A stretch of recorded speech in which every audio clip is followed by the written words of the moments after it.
라오디게아 교회에 주시는 편지라는 말씀을 전하시겠습니다.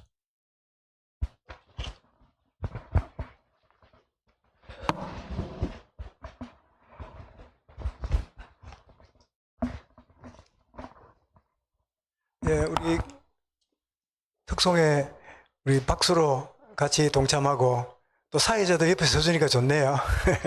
앞으로 그러면 좋겠습니다. 우리 웨스트민스터 대변인 문답 먼저 받고 말씀을 받도록 하겠습니다. 제56문 제3계명에 지키라는 이유가 무엇인가요? 제3계명에 지키라는 이유는 이 계명을 범하는 자가 비록 사람에게는 형벌을 피할지라도 우리 하나님은 저희로 하여금 그 의로우신 심판을 피하지 못하게 하는 것이다. 망령 때를 끊지 말라는 그 말씀이죠. 자, 오늘 아까 오전에 말씀드린 대로 오늘 본문 말씀 다루기 전에 우리 유대교와 기독교, 이슬람에 대해서 왜 이렇게 나눠져 있고 이거를 좀 일목요연하게 좀 정리하고 알 필요가 있겠다 싶어서 함께 준비를 했는데요. 전 세계에 영향을 주는 3대 종교가 이것 때문에 갈등과 분쟁 그리고 전쟁이 계속되고 있잖아요. 아마 주님 오실 때까지 이 전쟁이 계속될 것 같아요. 자, 유대교 율법주의자로 복음을 거부하고 박해를 하면서 유대교가 이 역할을 하는데요. 예수 그리스도를 십자가에 못 박고 사도들과 초대교회를 핍박하지요. 그래서 초대교회를 시작함으로 유대교가 아닌 기독교가 발생합니다. 원래는 이 유대교라고 하는 이 사람들이 주님을 메시아로 받아들여서 그대로 모셨다면 유대교, 기독교 따로 할 필요 없는데 유대교가 극구 반대하니까 예수 그리스도교 혹은 기독교가 이렇게 준비가 발생을 합니다. 그러다가 우리 모하멧이 590년, 그러니까 AD 590년에 모하멧이 등장하면서 그 사우디아라비아를 중심해서 지역을 정복하면서 이슬람이 그 추종자가 생기면 이슬람교가 생겨납니다. 그래서 예루살렘 시온산에 보면 이 3대 종교가 공존하고 갈등하고 있는데요. 역사적으로 정리하고 이해할 필요가 있는 시점이다 싶어서 제가 그림을 보여드릴게요. 이게 뭡니까? 예루살렘 구시가지 안에 있는 이 돔, 이게 진짜 황금이라 그래요. 이 황금판을 둘러가지고 이랬는데 이게 뭡니까? 힌트, 솔로몬 성전 자리예요. 솔로몬 성전이 됐죠. 무너졌지요. 스룹바벨이 와가지고 두 번째 성전을 세웠지요. 그런데 이 스룹바벨 성전을 헤롯이 리모델링 해가지고 예수님 당시에 헤롯 성전으로 불리는 그런 성전인데 그 성전이 이제 됩니까? AD 70년에 로마의 침공으로 이 성전이 다 무너지고 없어졌어요. 그 자리에 이게 섰단 말입니다. 이게 뭐죠? 이게 이슬람의 모하멧이 성천한 자리라고 생각하고 모하멧의 모스크입니다. 그러니까 솔로몬이 지었던 성전 자리에 이슬람의 모스크가 떡 서 있는 그런 상황이 지금 되어 있는 게 황금돔입니다. 그 다음요 보면 황금돔 옆에 여기 벽이 하나 있죠. 벽이 하나 있고 사람들이 막 모여 있죠. 이 벽이 뭐냐? AD 70년에 이 로마가 성전을 무너뜨리면서 벽을 하나 남겼어요. 왜 남겼냐? 로마에 대항하면 이렇게 망한다 하는 증거물로 남겼어요. 여기에 유대인들이 가서 해마다 가서 메시아가 오도록 기도하는데 그 장면을 보겠습니다. 그 다음요. 이게 서쪽 벽 했죠. The Western Wall. 이게 통곡의 벽이라고 하는 곳인데 여기 가서 유대인들이 이게 납비죠. 모자 쓰고 있는. 그리고 벽에다가 머리를 대고 요 틈 사이에 요 돌과 돌 사이에 기도문을 적어가지고요 꼽아놓고 계속 기도하고 있는. 그러면서 건너편에 현수막을 걸어놨는데 메시아가 오기를 고대합니다. 그러면서 메시아 기다리고 다윗이 와서 이 모든 이 세력을 물리치고 다윗 왕국을 세워지도록. 그래서 이 지상 국가를 생각하고 메시아를 찾지 우리가 생각하는 영원한 천국 개념이 별로 없어요. 유대인들은. 그런 가운데 있습니다. 그래서 3대 종교를 비교해 보면 아이러니하게도 공통점이 많아요. 자, 신을 부르는데 유대교는 뭐지요? 야훼. 야훼라는, 우리는 여호와라 그러지요. 그런데 기독교는 뭐지요? 하나님. 이슬람은요? 알라라 부르지요. 근데 공통점이 뭐냐? 유일신 사상이에요. 다 유일한 알라, 유일한 하나님, 유일한 여호와 보는데, 그런데 공통점이 하나 더 있는데 아브라함을 믿음의 조상으로 여기고 있습니다. 그래서 계통을 보면 사라를 통해서 약속의 아들 이삭이 낳잖아요. 그게 창세기 49장 28절에 야곱의 아들이 12아들이라 이렇게 나옵니다. 그런데 놀랍게도 하갈이 낳은 자식이 있지요. 이스마엘이지요. 이스마엘도 창세기 25장 16절에 보니까요 12아들이 낳았어요. 그래서 유대교는 이 야곱의 아들 12지파가 이게 정통이라고 말하고, 이 이슬람에는 하갈의 아들 12명이 자기들의 조상이라고 여깁니다. 자, 아브라함도 한 조상이고 12아들을 가지고 공통점이 많지요. 그런데 우리는 이 사라 야곱의 12지파 이거를 기독교는 그대로 우리는 받아들입니다. 자, 예수를 어떻게 보느냐? 유대교는 어떻게 보지요? 예수를 거부합니다. 메시아가 아니라 그래요. 메시아는 왕으로 오고 다윗 통치자로 오지, 저렇게 뭐 말구유에 그리고 이 뭡니까 이 세리 장녀들하고 돌아다니는 진라전 저런 게 아니다, 그렇게 생각하고 거부합니다. 그런데 우리 기독교는 뭐지요? 우리는 구원자 메시아로 봤습니다. 주는 그리스도시요 살아계신 하나님의 아들이십니다. 근데 이슬람 교회에서는 어떻게 합니까? 예수를 아브라함, 모세, 여러 선지자 중 하나로 봅니다. 딱 마태 16장에 나오죠. 선지자 중 하나를 합니다. 그래 보면서 모하멧이 누구냐? 마지막 인류를 구원할 마지막 선지자다, 이렇게 말하므로 예수님을 선지자 중에 하나로 치부하면서 모하멧이야말로 딱 등장한, 그러니까 이슬람은 구약이 좀 부족하니까 신약이 보충되었고, 신구약이 부족하니까 보태가고 만든 게 뭐냐? 그게 이게 나오지요. 경전이 구약을 인정하고 신약을 인정 안 합니다. 유대교는요. 왜? 예수를 인정 안 하니까. 그러나 기독교는 구약과 신약을 다 받아들이지요. 근데 이슬람은 뭐지요? 구약만 받아들이고 구약을 받아들이면서 코란을 갖다 붙입니다. 구약의 무슨 주로 내용일까요? 이스마엘 이야기겠지요. 그 서성은 유대교는 랍비라 그러고 기독교는 목사 혹은 신부, 이슬람의 지도자는 이맘, 목사 역할을 하는 게 이맘.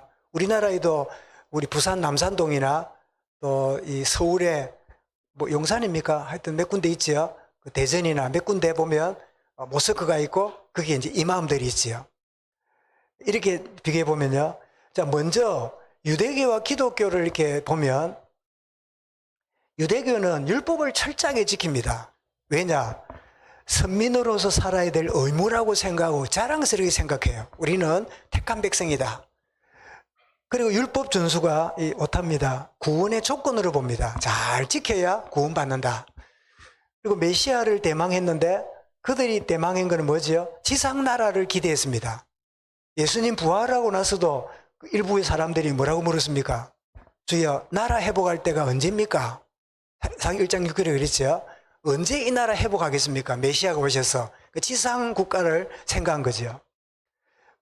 그래서 예수님을 탄생과 활동하는 중에 유대교가 집요하게 공격하고 거부했고 메시아로 받아들이지 않고 십자가형으로 죽이게 됩니다.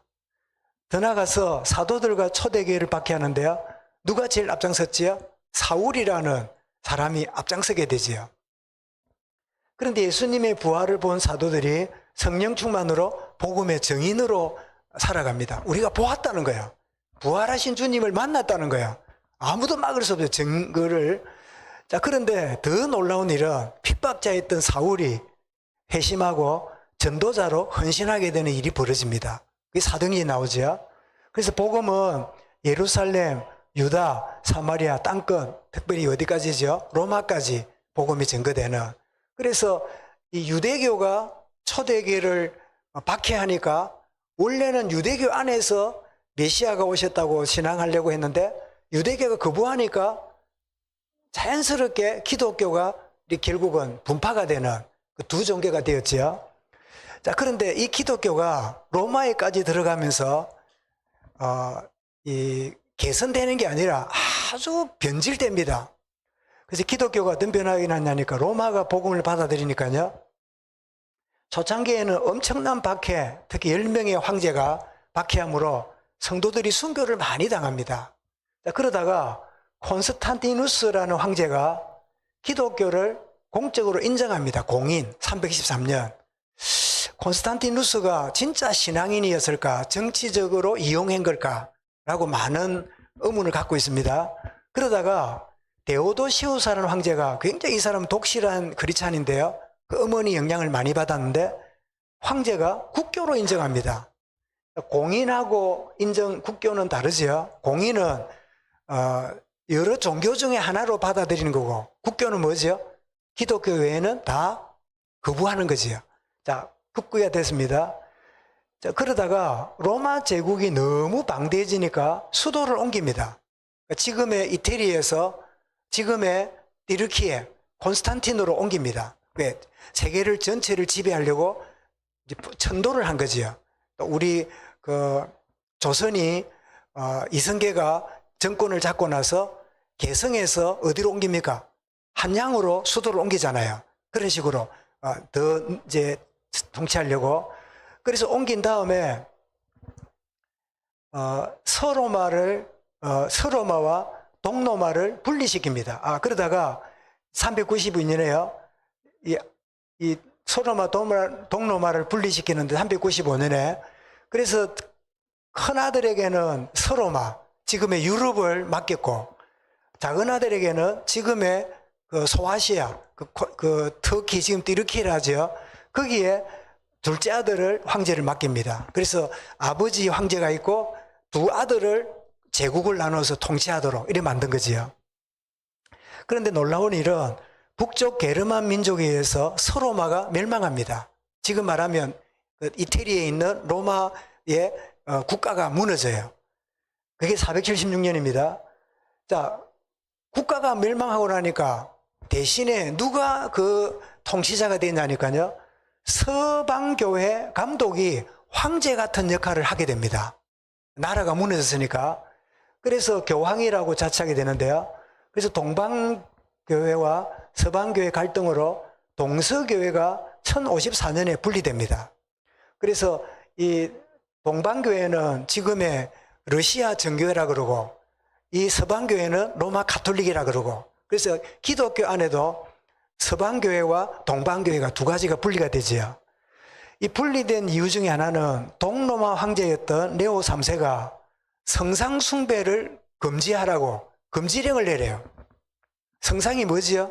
베드로상, 마리아상, 예수님상 이런 상을 만들어 놓고 절하고 하는 거를 그거는 성경에 보면 아니라고 했다 라고 이렇게 금지하니까 자, 서방교회는 이 게르만족들이 미개한족들이니까 이 게르만족들이 교회로 들어옵니다. 그러니까 이 무식한 게르만족을 받아들이려고 하니까 영적인 메시지 갖고는 이해가 안 돼요. 그러니까 엘리야 이야기를 하면요, 엘리야 상을 만들어서 이게 엘리야다 그렇게 말함으로 엘리야를 이해시키는데 도움이 된다고 보고 여러 상들을 만들어냅니다. 그 서로마가 우상으로 가득 찬 데가 되었어요. 그러니까 동로마 황제가 그거는 잘못된 거다. 그러니까 이 성상을 숭배하는 서방교회와 성상을 부정하는 동방교회가 서로 갈등이 생긴 거죠. 그래서 1054년에 나라가 나눠져고요. 자, 이런 중에 자, 서로마가 이 게르만 민족에 의해서 멸망했대잖아요. 그런데 동로마는 1000년 동안 있다가 이슬람이 힘을 얻어가지고 세워져서는 동로마도 결국은 비잔틴 제국이 무너집니다. 그래서 제가 그걸 찍지 않았는데요.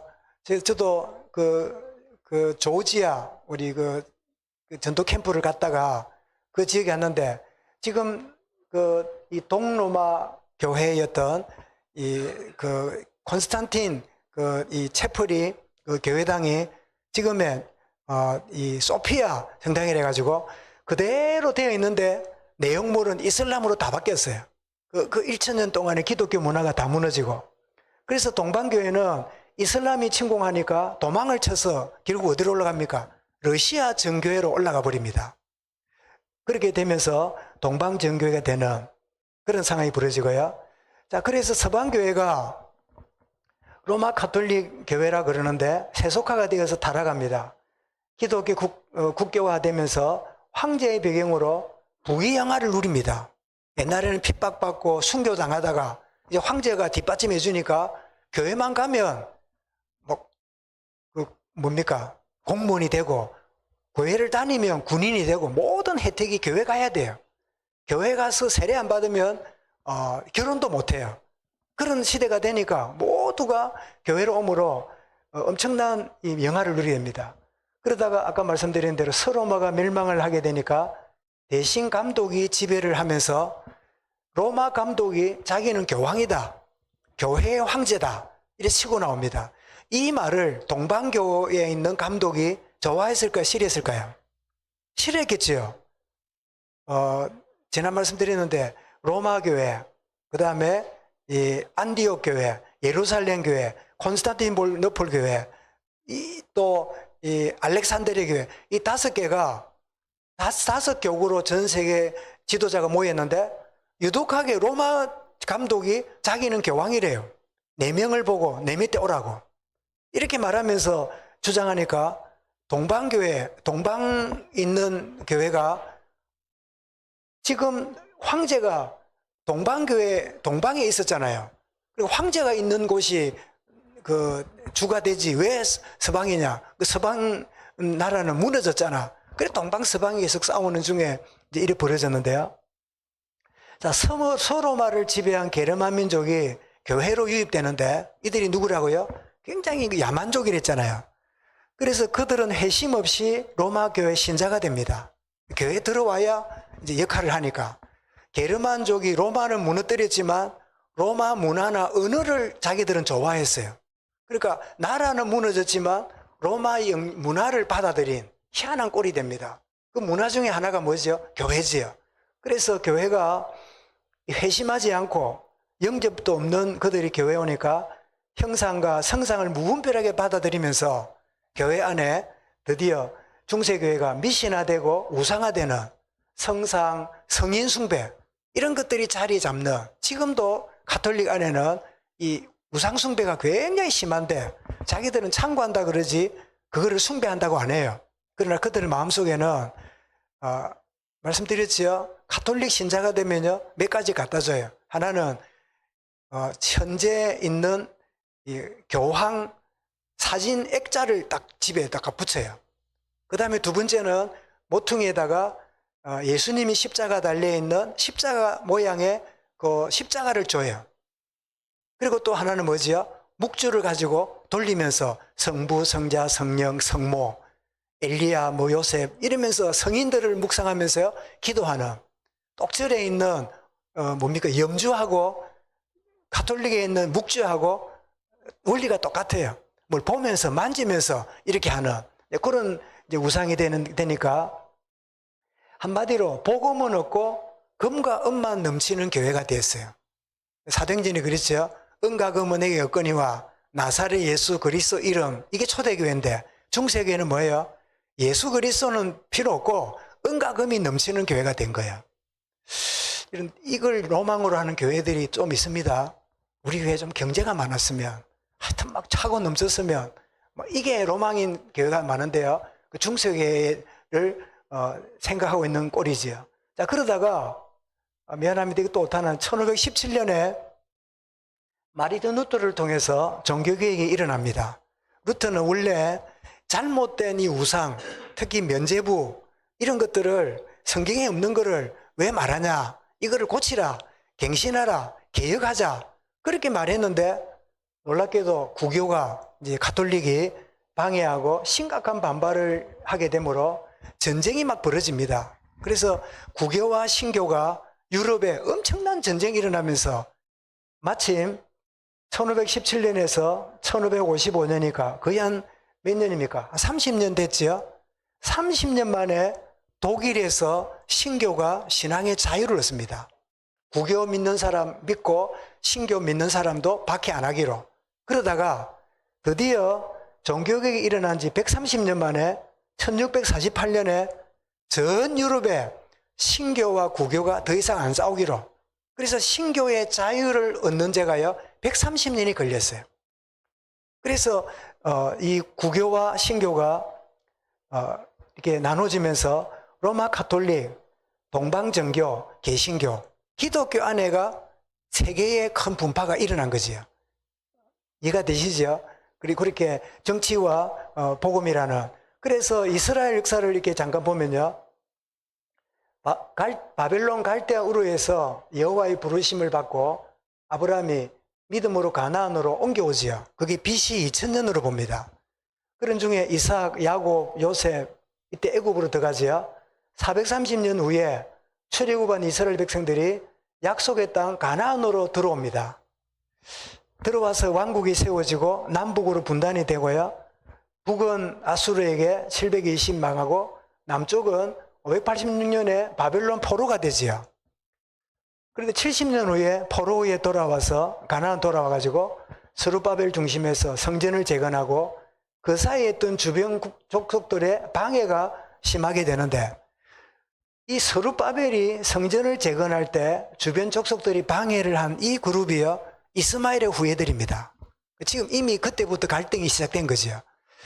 자, 아브라함 이 자녀들이 바벨론 갔다가 고국에 돌아 성전을 지으니까 왜 우리 땅에다가 성전 짓냐고 이런 주의고, 그러나 이 스룹바벨 중심한 유대인들은 아니다, 이 땅은 하나님이 우리에게 아브라함이 주신 땅이다 라고 말하자면 이제 땅 주권에 대한 싸움이 이때부터 시작이 된 거죠. 자, 이스라엘은 사실 계속 지배를 당했습니다. 바벨론, 그리고 페르시아, 그리고 헬라, 그리고 로마. 예수님 탄생하실 때 누구 지배 받았죠? 로마의 지배를 받았잖아요. 바벨론의 BC 586년에 멸망한 이스라엘이 바벨론, 페르시아, 헬라, 로마까지 이어지니까 예수님이 언제 탄생하셨죠? AD 30년, AD 1년으로 보잖아요. 그러면 나라 회복할 때가 언제입니까? 이 말은 주권 잃은 지가 몇 년 지났어요. BC 586년에서 잃어가지고 예수님 오셨으니까 그때까지 586년에다가 30년 보태야 되니까 몇 년이죠? 600년이에요. 600년 동안 주권이 없는 나라가 됐으니까 예수님이 부활하실 때 나라 회복할 때가 언제입니까? 이렇게 말하는 거는 한 맺히고 피 맺힌 고백이지요. 그런데 이스라엘과 이슬람이 갈등을 시작하는데요. 그게 어디냐니까 십자군 전쟁을 8번을 치르는데, 이스라엘이라기보다는 기독교라고 보는 게 좋겠는데요. 8번의 십자군 전쟁을 치르는데 첫 번째는 예루살렘을 회복합니다. 왜? 예루살렘이 이슬람에게 뺏겼거든요. 1차 회복을 하는데 두 번째부터 결국은 영원히 이슬람으로 넘어가게 돼요. 십자군 전쟁은 실패다. 예루살렘 회복을 위해서 결국 실패하고 이슬람이 예루살렘을 차지하게 되는데, 그런데 2차 대전 후에 이 팔레스타인을 누가 지배했지요? 영국이 지배했잖아요. 그러다가 회담을 해가지고 일부 땅을 이스라엘이라는 나라로 독립시키기로, 그게 바로 1948년이니까 우리나라도 2차 대전 후에 우리가 독립하고 나라가 세워졌는데 똑같은 연도지요. 그래서 이스라엘이 독립한 때나 우리나라가 이제 독립한 때나 같은 나라 볼 수 있지요. 그래서 계속 갈등하고 있는데, 그 다음 한번 보겠습니다. 이게 지중해고 지금 싸우고 있는 데가 이겁니다. 자, 이집트고요. 자, 이스라엘 땅 안에 서안 지구와 가자 지구가 있지요. 예루살렘은 여기 있습니다. 그런데 어디 싸우냐? 지금 싸우는데 가자 지구 들어보셨지요? 가자 북쪽을 칠 거니까 남쪽으로 전부 다 피난 가라. 많은 사람들이 이집트로 피난을 가요. 그 가자 지구에 있는. 왜? 가자 지구 여기에 지금 누가 있다고요? 하마스라는 무장단체가 그 무장을 하고 있는데, 무장하는 본부가 어디랍니까? 큰 병원 지하가 지금 터널을 뚫어가지고 벙커를 뚫어가지고 자리 잡고 있대잖아요. 그래서 이스라엘은 하마스를 치려고 한다. 주변에서는 아이도 있고 환자가 있는데 왜 병원을 치느냐. 이래가 지금 막 전 세계가 갈등하고 있는 이런 가운데 있는데 지금 요 서한지구 이스라엘 백성들이 살고 있고 요 서한지구와 가자지구에 그 팔레스타인 사람들 팔레스타인이라는 이름이 어디서 나온 거 아시지요? 블레셋이 바로 팔레스타인이에요. 블레셋 민족과 아우러지는 그런 이름이죠. 그래서 우리가 성경적으로 보면 이스라엘이 이 땅을 다 차지하는 게 맞다 이렇게 얘기지는데 우리의 현실을 보면 그들도 구원받아야 될 대상이잖아요. 그들도 하나님이 긍휼히 여기시는 인간이잖아요. 그렇다면 이 이스라엘이 가자지구 서한지구에 있는 그들을 인권을 잘 보호하면서 이렇게 할 필요가 있는데 이들이 가진 거는 기독교가 아니라 유대교입니다. 그러니까 유대교의 이 정신이 뭐지요? 누가 나를 눈을 때리면요 눈을 때려버려야 돼요.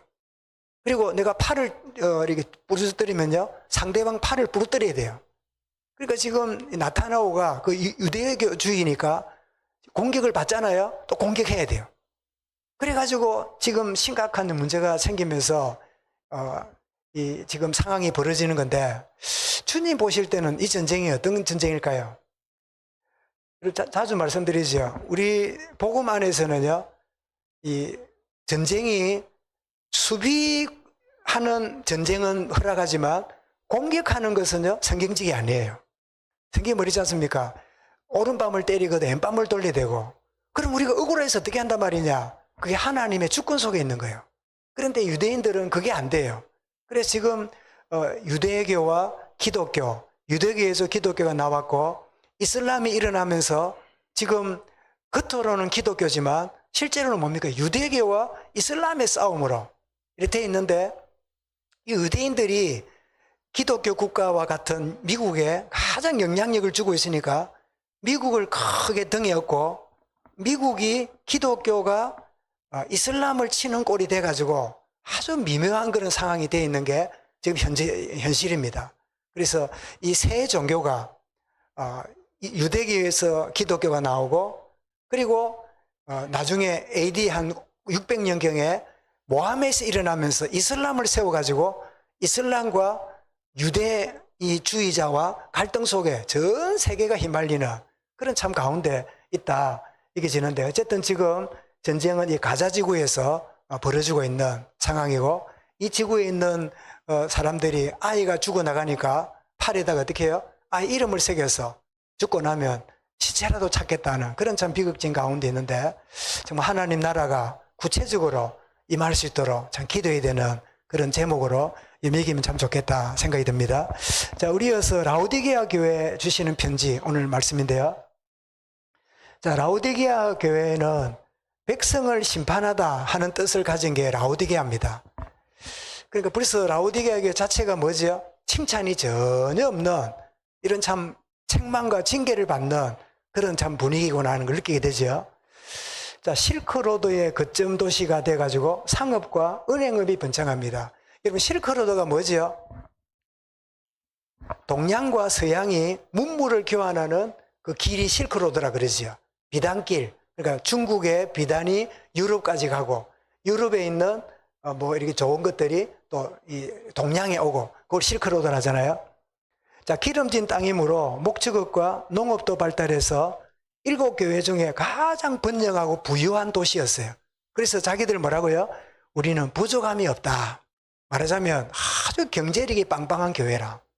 부족함이 없는 하나님이 안 도와줘도 될 만큼 아주 부유하고 아마 교인들도 부유한 도시에 사니까 11조를 해도 그냥 넉넉한 제가 좀 엉뚱한 예입니다만은 제가 마산의 목회를 미국 가기 전에 했잖아요. 마산에 주로 있는 성도들이 이렇게 지냈었는데 그런데 이제 그 여차인지를 가운데 창원에 우리 가정들이 한 10가정, 15가정 정도 있어가지고 마산에 이렇게 교회를 왔어요. 그리고 보면 제가 뭐 결제만 하니까 이렇게 보면 마산에 있는 교인들의 11조하고 그다음 창원에 오는 성도들의 11조가 액수가 달라요. 단위가 달라요. 그래서 마산 경제하고 창원 경제가 이래 차이가 나는구나 그런 생각을 제가 한 적이 있는데, 말하자면 라우디게가 뭐지요? 11조를 해도 마해요. 왜? 수입이 많으니까. 이런 곳이에요. 그런데 이 라우디게아 지역은 이렇게 상업도시고 은행도시지만 결점이 뭐냐? 물이 부족해가지고 14km가 떨어져 있는 만년설이 녹아서 흘러내리는 물 그거 하고, 그 다음에 91km에서 나는 온천수가 흘러가지고 들어오는 물을 가지고 사용했다 그래요. 그러니까 만년설 녹은 거하고 온천수 흘러 들어온 거하고 사용하는. 그래서 멀리서 흘러오니까 온천수가 어찌 됐을까요? 미진해졌겠지요? 그래서 성경이 뭐라고요? 차지도 않고 덥지도 않다. 이 말이 여기서 나온 거예요. 그러니까 성경이 그 시대의 지형을 보고 설명한 거죠. 온천수, 말이 온천수지 미지근해가지고 이것도 아니고 저것도 아닌. 그래서 칭찬이 한마디 없는 교회인데 그들의 참된 모습입니다. 그래서 아모스 8장 11절을 한번 읽어볼까요? 시작. 양식이 없어 주림이 아니며 물이 없어 가람이 아니요 여호와의 말씀을 듣지 못한 길이라. 예, 양식이 없고 물이 없는 게 아니라 하나님 말씀을 듣지 못하니까, 갖지 못하니까 영적으로 아주 가련한 교회인데요. 자, 이런 교회에 임하신 주님은 어떤 모습인가 보겠습니다. 예. 자, 여기 이 반모섬에서 제일 먼저 에베소, 스무나, 버가모, 두아디라, 사대, 빌라델비아, 그리고 어디입니까? 라우디게아. 이렇게 오른쪽으로 이렇게 돌아가면서 편지를 보낸 거를 우리 보셨죠? 그 다음요. 이게 뭐 같습니까? 이게 무슨 사진 같습니까? 자, 온천수가 흘러오면서 석회수가 있으니까 그게 차근차근 오면서 석회수가 이렇게 깔아앉으니까 이런 계단이 되면서 온천이 흘러나는 지역이 뿌연 걸 아시지요? 밑에가. 그 일본에 왜 온천수 많은데 보면 뿌연 지형이 되잖아요. 그런 지형입니다. 그래서 라우디게아 교회에 임하는 주님의 모습을 보면 아멘이시여 구약의 예언을 다 성취하셨단 말이죠. 충성되고 십자가에 죽기까지 충성하셨지요. 참된 정인, 설명자가 아니라 증거를 주셨다. 그리고 창조의 근본이신 하나님, 이 말은 바로 예수님이 성자 하나님이시구나 하는 걸 우리에게 알려주지요. 그 창조는 성삼위 하나님의 동력으로 되어졌는데 요한복음 1장 2절 3절에 말씀하지요. 그가 태초에 하나님과 함께 계셨고 만물이 그로 말미암아 지은 바 되었으니, 그래서 삼위 하나님이 동력으로 천지를 창조하셨구나 하는 걸 우리가 알게 되지요. 자, 이런 주님이 그것과 달리 심각한 상태에 있는 현실을 지적합니다. 차지도 아니하고, 이 말이 무슨 말일까요? 냉철하게 가진 문제를 분석도 못하고 영적 분별력도 없고, 이런 세상의 맛을 들이면요 영적으로 이전에 분별력이 없어져요. 주변에서는 저러면 안 되는데 저거 참 큰일 났네 이래 하는데 정작 자기는요 문제가 없는 것 같이 생각해요. 아무 괜찮다 생각해요. 그 다음에 뜨겁지도 아니하고, 이게 무슨 말일까요? 주님을 향한 열정과 열심히 식었습니다. 그래서 에베소 교회도 뭐랬지요? 처음 사랑이 식었도다 하는 에베소 교회처럼 두아디라 교회도 이런, 라우디게아 교회도 이런 상황입니다. 자, 그들은 차지도 않고 뜨겁지 않으면서 착각에 빠져 있습니다. 뭐라고 말합니까? 나는 부자요 부요하고 부족함이 없도다. 얼마든지 경제적으로 세상적으로 생각하고 있는 거예요. 그런데 실제 영적인 실상을 모르고 있습니다. 여러분 혹시 시력이 안 좋은 분들 계시면 느껴지겠지만, 아이들 이렇게 앞으로 뒤로 배정할 때 눈이 안 좋은 아이들을 앞으로 앉히잖아요. 안구상이 맞지요? 그래야 수업을 들으니까. 언젠가 말씀드렸지요. 저희 셋째 형님이 아들 하나 딸 둘인데 아들내미가 보니까 영 성적이 안 좋아. 그 선생님이 네 노트 보자 하니까 노트 보니까 필기를 쓰질 않아요. 너 왜 선생님 그 수업하는데 필기를 안 하냐니까 안 보인대요. 잘 안 보여가지고 못 썼대요. 그러면 안 보인다 하고 앞자리 달라고 그러지 이러니까 조카가 하는 말이 뭐라고요? 다 안 보이는 줄 알았대. 지가 앞을 잘 못 보니까 다들 못 보고 지내는 줄 알았대. 그래 참 기가 차서 그래도 지금 장가 가지고 애 놓고 사는데요. 예. 여러분 눈이 나쁜 사람이요. 자기 기준이 되면 모두가 그래 사는 줄 알아요. 지금 영적으로 자기 실상을 모르는 거예요. 그런데 그 지역은 물이 나빠가지고 실제로 눈이 나쁜 사람이 많았다네요. 그 지역 라우디게아 자체가. 그런데 그 정도가 아니라 영적으로 공고하고 가련하고 영적으로 가난하고 눈 멀고 벌거벗은 자기의 영적 실상을 모르는, 나는 아무 부족이 없다. 아이고 이제는 뭐 먹고 살만하다. 여기에 빠져있는. 그래 16절에서 어떻게 경고합니까? 내가 토하여 버리리라. 여러분 차지도 않고 덥지도 않으면 막 어떻습니까? 우리 경상도 말로 굉장히 유식한 말인 앵꼽다. 그거 압니까? 아이고 앵꼽아라. 앵꼽다 할 때 뭐죠? 토하고 싶다 이 말이에요. 그죠? 예. 앵꼽다고 말하는, 역겹다는 말이죠. 자, 세상적으로 부유했지만 영적으로 가난한 교회다. 라우디게아 교회. 자, 그래서 그 다음 보겠습니다. 권면하십니다. 너희를 권하노니 치료책을 주십니다. 어떻게 치료받아야 되는가?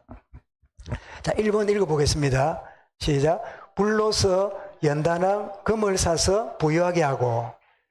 이게 금보다 귀한 믿음을 가르치지요. 베드로전서 1장 7절에 두 번째 읽습니다. 흰 옷을 사서 벌거벗은 수치를 보이지 않게 하고. 이 말은 그리스도로 옷 입고 진짜 그리스도로 말면 어렵게 되는, 겉으로 비단 옷 입고 다니지 말고 그리스도로 옷 입어야 되는, 어렵게 되는. 갈라디아서 3장 27절에 그리스도 옷 입고 그랬지요. 세 번째로 권합니다. 읽습니다. 안약을 사서 눈에 발라보게 하라. 안약을 사서 눈에 바른다. 이게 영적으로 무슨 뜻일까요? 여러분 하나님의 은혜가 임해야 우리의 영적 잘못된 시력이 밝아져요. 눈이 밝아지게 돼요. 눈먼 상태에 있기 때문에 영적인 안목이 열리고 눈을 떼야 되는데, 안약이 뭘까요? 나는 성령의 기름 부음이라 생각해요.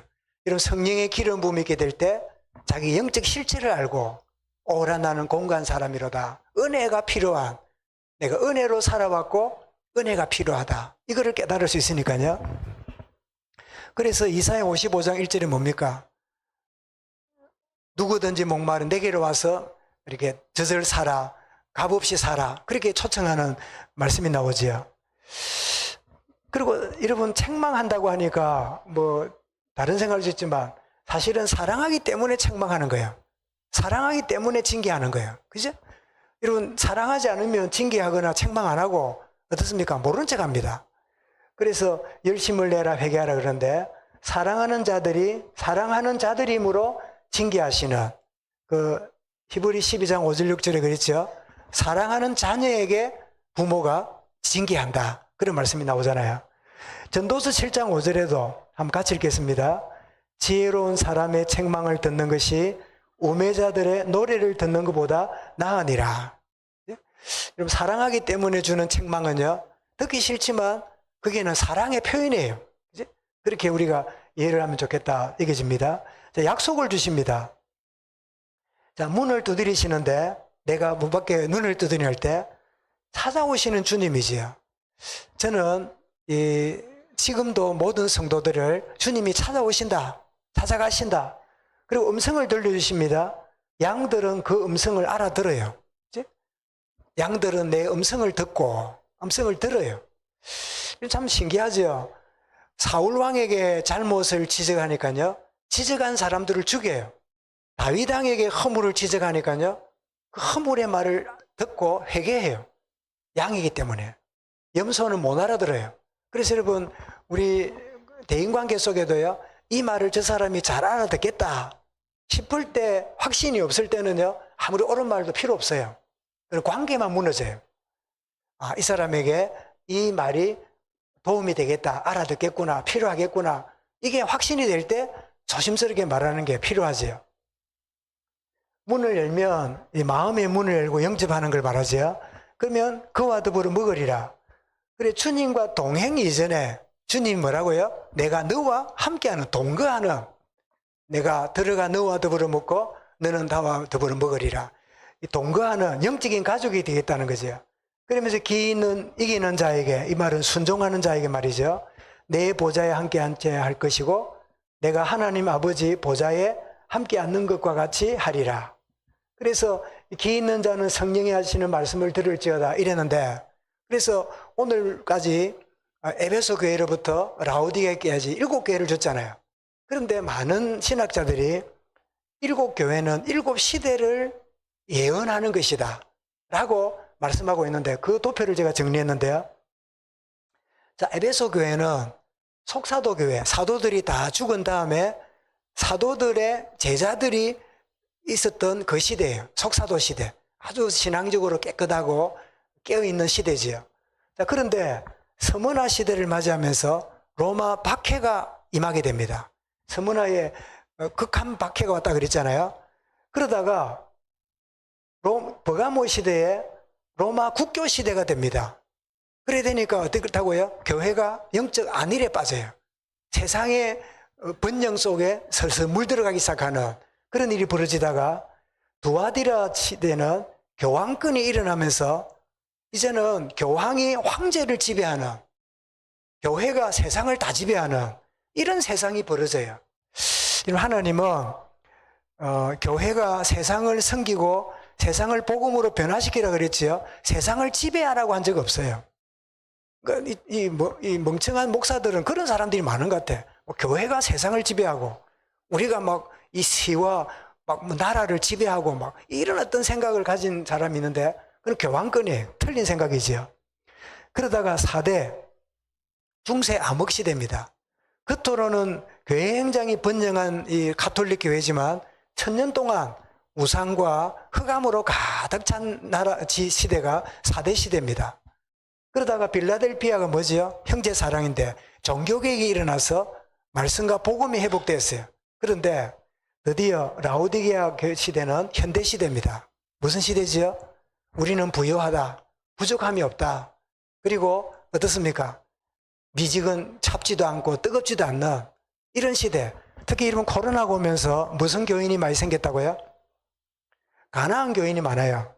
가난한 교인이 뭘까요?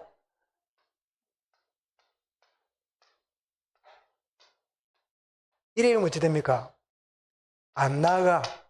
교인은 교인이야. 안 나가. 왜냐하니까 뭐 유튜브도 있고 뭐 여러 가지 이제 있으니까 뭐 구태여 교회 안 가도 돼요.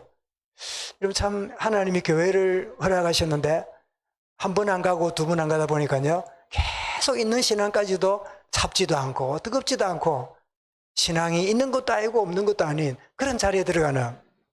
그래서 이런 우리 그 교회를 보면서 그 시대상이면서도 앞으로 사도 요한 이후에 진행될 7시대를 예언하고 있는, 그래서 지금 시대는 무슨 시대예요?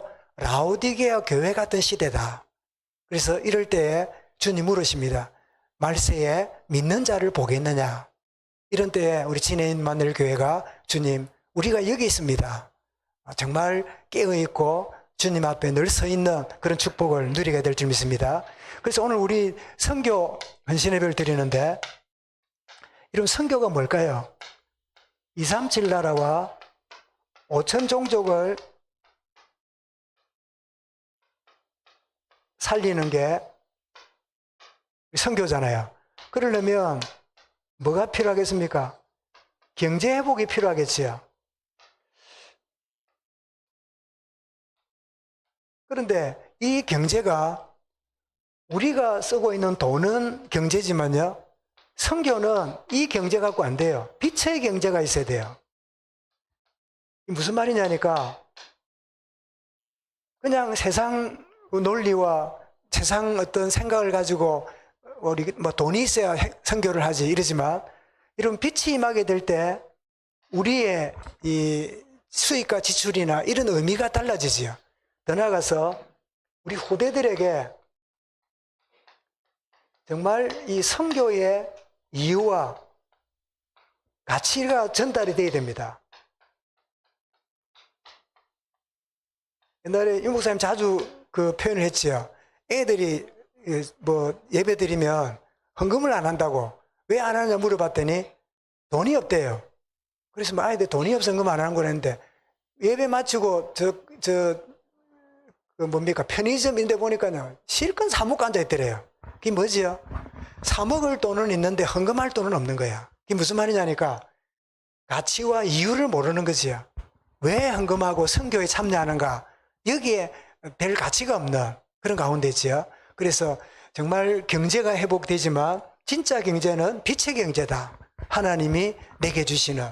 그리고 이 선교가 후대들에게 온전히 전달되어서 주님 우리의 이 선교 활동이 우리 다음 세대 이어지면 이어질수록 정말 더 풍성한 축복을 누리는 주의 은혜가 임할 수 있도록. 그래서 가만히 보십시오. 우리 부모 세대보다 지금 조금 보면요 후대 세대가 훨씬 더 경제적으로 여유로운 시대가 될 겁니다. 그 증거가 뭐지요? 우리 부모 세대보다 우리가 경제적으로 여유 있게 살잖아요. 그렇다면 우리 후대는 우리 세대보다 훨씬 여유 있게 살 거예요. 그렇다면 훨씬 더 선교하기가 좋겠지요. 근데 문제는 그 여유 있음이 선교의 가치를 모르면 자기를 위해서 생각하고 있지 진짜 복음과 선교를 위해서 안 되겠지요. 그 역할을 누가 해야 돼요? 우리 성도들이 우리 후대들에게 참 선교의 비밀을 전달하는 이 축복이 참 임해야 된다 하는 그 의미를 다시 한번 확인하는. 그래서 오늘 지금 우리 중동 지역에 일어나고 있는 이 역사적인 이 아픔의 현장과 또 라오디게가 오늘 이 마지막 때에 이 시대를 보여주는 그런 말씀이구나 붙잡고 하나님 이 같은 시간표 속에 주님 내가 깨어있게 하시고 우리 후대들이 참된 하나님의 비밀을 알고 깨어있는 축복 누리도록 역사해 주옵소서. 이런 제목을 붙잡고 승리하는 주의 은혜가 있기를 주의 이름으로 축원합니다. 감사합니다. 주님 지금 일어나고 있는 중동의 상황 이 종교의 갈등과 또 이 시대가 라오디게와 같은 이런 시대를 맞이했음을 요한계시록을 통하여 보게 하신 것 감사합니다. 주님 우리에게 참 깨어있게 하시고 참 영적으로 분별하게 하시고 의미를 알며 참된 가치를 알고 믿음 가운데 승리하도록 선교의 축복으로 날마다 저들을 우리 교회를 인도하여 주옵소서. 주 예수 그리스도 이름으로 기도드리옵나이다. 아멘.